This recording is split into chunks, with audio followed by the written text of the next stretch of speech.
চাঁদের আলোয় ভিজে উঠেছে গ্রামের এক প্রাচীন স্কুলের আঙিনা। নাম শ্যামপুর উচ্চ বিদ্যালয়। দিনের বেলায় চঞ্চল শিক্ষার্থীদের কোলাহলে মুখরিত থাকলেও সন্ধ্যা নামলেই বদলে যায় পুরো পরিবেশ। কারণ স্কুলের এক পুরনো বিল্ডিং নিয়ে ছড়িয়ে আছে এক ভয়ঙ্কর কাহিনী। পুরনো বিল্ডিংটি প্রায় ৫০ বছর আগে নির্মিত হয়েছিল। সেই সময়কার প্রধান শিক্ষক রামপ্রসাদ স্যার ছিলেন অত্যন্ত কড়া প্রকৃতির।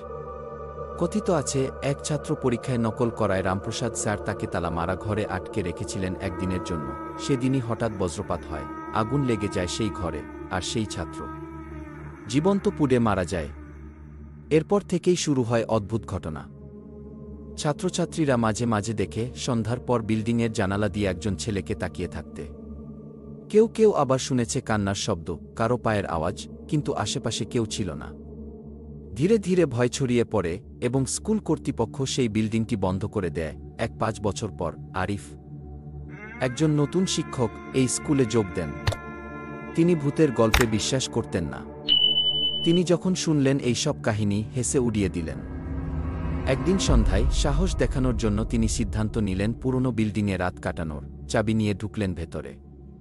ঘরটি ধুলোমা, দেয়ালে পুরনো পোস্টার, মেঝেতে ছেঁড়া বইপত্র। হঠাৎ বাতাসের ঝাপটায় দরজাটা নিজে থেকেই বন্ধ হয়ে গেল।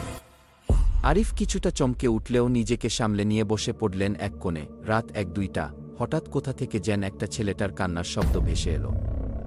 আরিফ উঠে দাঁড়ালেন। কে ওখানে? কোনো জবাব নেই। তিনি টর্চ জ্বালালেন। দেখতে পেলেন করিডোরে দাঁড়িয়ে আছে এক ছাত্র। শরীরটা আধা পুড়ে গেছে, চোখ দুটো লাল, আর মুখে একটিও কথা নেই।